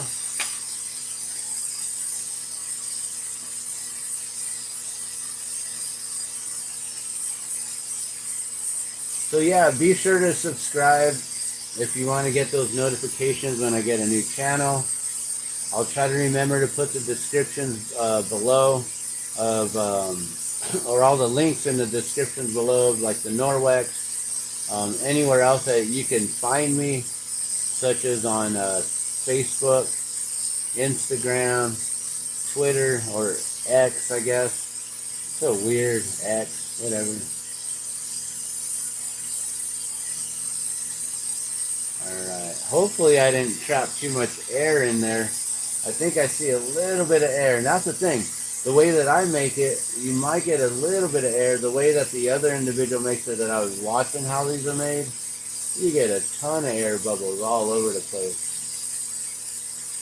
And hopefully my air bubble will be right on the surface, whereas his are layered upon layer from the center on out.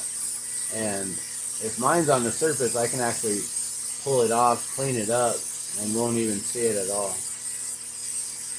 So this is a cool little trick on how you make dots on the mushroom. Full detailed Amanita cubensis, is that what they are?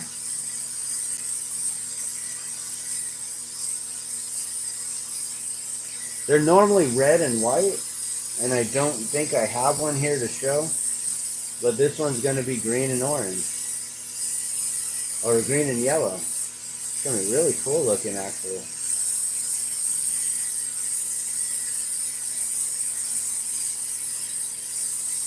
And that mushroom stem is going to have a slight twist to it, I believe. Can't really help it. I don't see that air bubble that I was concerned about, though. So that's cool. Whoa. You can see nothing but my head right there. Sorry about that.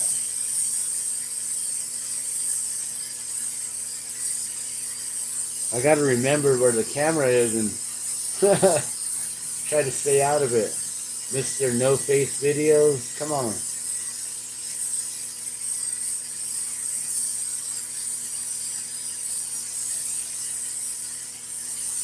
And then some of these, you know, I could actually twist up a little spiral black and white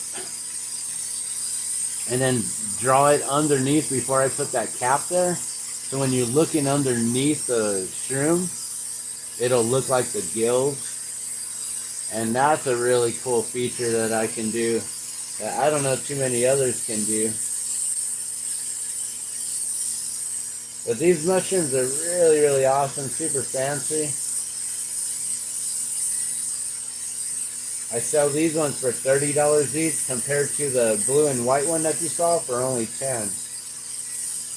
And you can see why. These take a lot longer to make, a lot more detailed, more probability and chance of messing them up. You know, I almost messed up the whole thing by letting it cool down too much and almost had to start over again from scratch.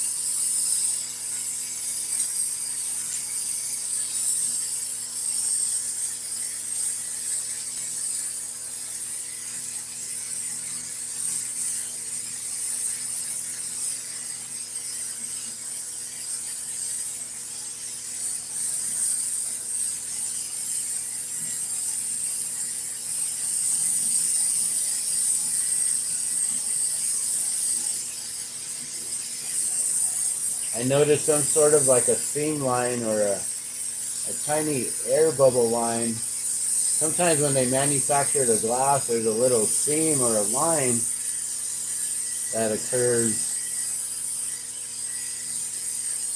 and it'll show up on the surface of the glass, so you might have to clean up the glass from time to time.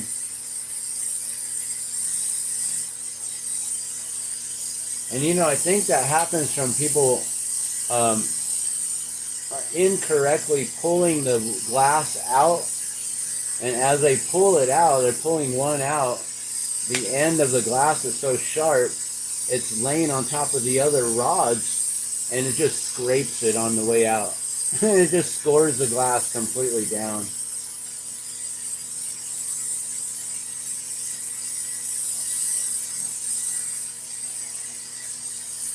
And the other thing about these ones here is I need to learn how to make them a lot smaller, which will be, you know, hopefully quicker in the process of not having to heat up so much color or push so much color in or adding so much color, you know, just making it a little bit smaller, because these come out super big compared to the other ones.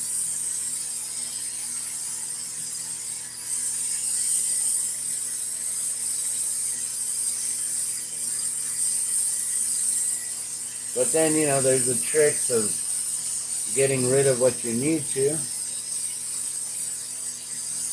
You can get rid of a lot of this clear glass here on the bottom, which will help to straighten out the whole entire stem here,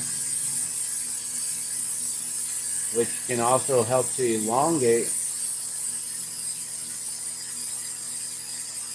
the whole entire pendant here. And it will make it a little bit thinner, so it's not so big and huge and bulky.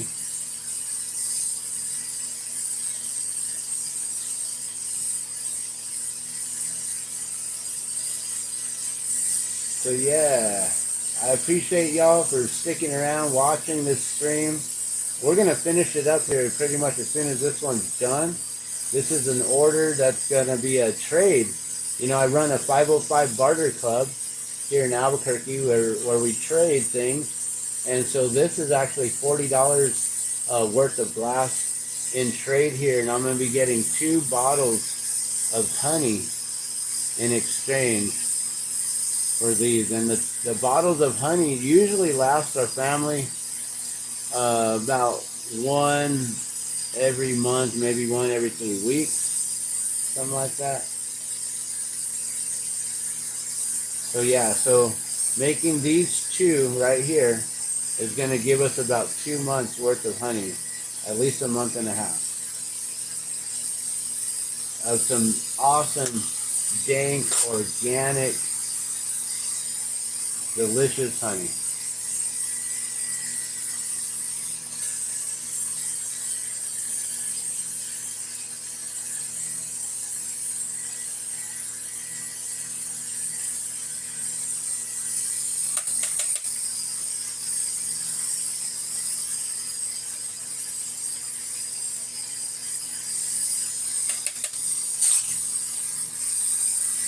Alright, so now we got a super skinny shroom in there with a yellow stem, green cap. It's not all huge and bulky like it was. It's now nice and thin. I would say it's about that 16 millimeter rod size. You can see I stretched it down to about the same size as what the rod started out at.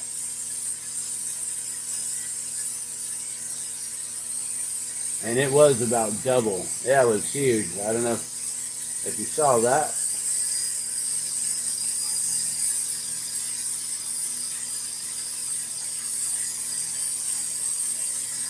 Bam, it's Wednesday. You gonna go do any open mics? I still want to get down to Albuquerque Distillery on a Wednesday sometime. So if you're local, go check that out. Our friend Felix Peralta from Felix y Los Gatos, he hosts weekly Wednesday open mics at the Albuquerque Distillery right there on Central and San Mateo, which is actually just right down the street, walking distance, 1 block away, or 2 blocks, I guess, maybe more. I guess it's like a light away from Alvarado, right where Chief Medina had his his incident. So how cool is that? We now bring it all back to Chief Medina once again and his situation on Alvarado and Central, and how he was lying through his teeth on his special, what was that? A special presentation of his explanation to his officers. That was an internal video from APD. Somehow ABQ Raw got it. Make sure you check out ABQ Raw.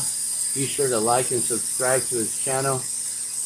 ABQ Raw does some really cool things. He's got a police scanner, goes out, make sure that he's filming everything and just documenting. So, you know, if ABQ Raw is not on scene, then cops are more than likely able and allowed to get away with things that they wouldn't be allowed to if there wasn't a public camera at the scene. And what's interesting is when ABQ Raw rolls up, they say ABQ Raw is 516 or something like that, meaning that he's on scene as well. He's present or something like that. So they have a code every time he shows up. They always say that. And they're always talking about others there as well with that same code and saying he's there too with that same code. So they dispatch it out to the officers to let them know, hey, you're being watched.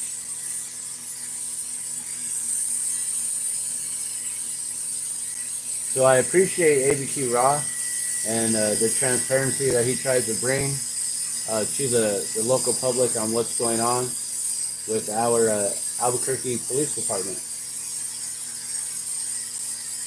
ABQ Raw pretty much follows the APD scanner. He, I believe, is an ex-officer himself. Used to work here in New Mexico as an officer. I believe here in Albuquerque, in Bernalillo County, if I'm not mistaken. So following an individual who knows the things they do, although he's not there anymore on their side and their team, I mean, he's still like an alumni or whatever, right? They still know him. He's still got buddies out there that he can go and chit-chat with in between his takes and stuff like that. And they might privilege him a little bit better than other streamers and allow him to get better footage, more closer.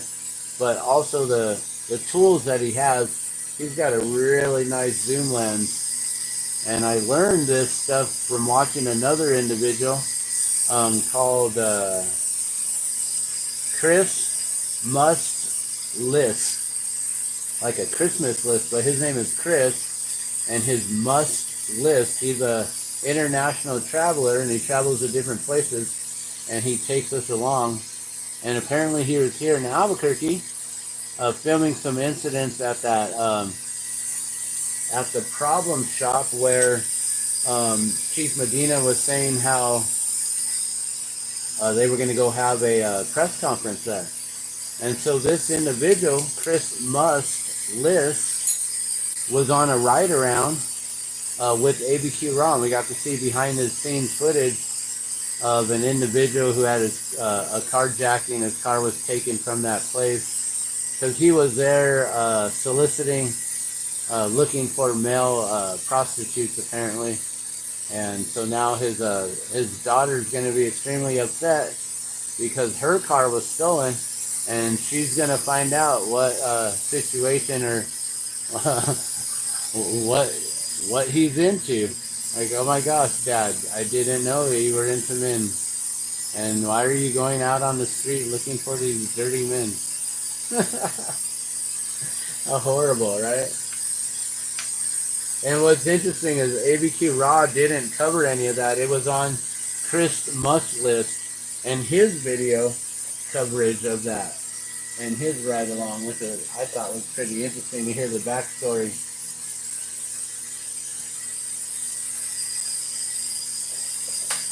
Because apparently the individual didn't really want to talk on camera, but then the more Chris started speaking with them, the more he opened up and started talking to him. So it was pretty interesting. But yeah, we're pretty much done here for the day, guys. I got the glass in the kiln here, and I got the order for the honey ready to do in exchange. I can probably make more stuff just for fun. I still have all of my supplies sold out from Christmas time and stuff, and I really, really do need to get the ball going and focus. I need to get myself in gear and focus on all the glass balloons because I need to start making all kinds of glass balloons for Balloon Fiesta coming up. As many as I can make of these. Well, the ones that are that look like this, the basic ones that are, simple 2, 3 color, and with clear glass, selling those for $20 retail, maybe a little more. I might be able to wholesale them for a little bit more, make a little bit more money off of each one, but I do believe that they will be sold out there at the Balloon Fiesta next Fiesta in October at Discover Balloons. So I'm really hoping and praying that this all works out. They've been selling them there in Old Town at Discover Balloons. Excuse me. So yeah, that's stuff for the future of the Glassman's world here, and for Gardeno Glass and for Glass Balloons. So be sure to subscribe if you want to see me fly in a balloon, crewing all week for Dawn Patrol during Albuquerque Balloon Fiesta, which is the world's largest balloon fiesta, I believe, unless France has beat us recently with a new, larger fiesta. They might launch more at a time than we do. We've actually been limited by the growth of our city here in Albuquerque. And so we can't launch as many as we used to. I think at one time there were like 2,000 up in the sky or something ridiculous.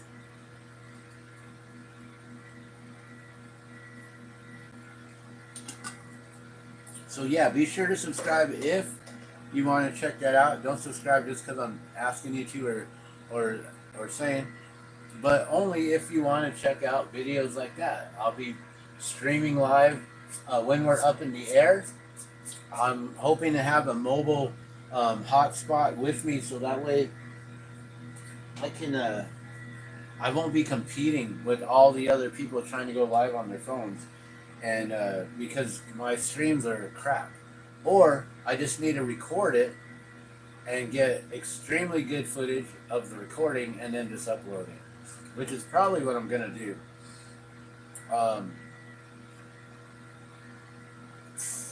I don't have anything else to share with you guys. I thank you guys for tuning in and checking out the whole thing with our Albuquerque Police Department Chief Medina and his antics, and how he injured an innocent bystander and destroyed, I mean, maybe not destroyed a classic Mustang, but we'll see.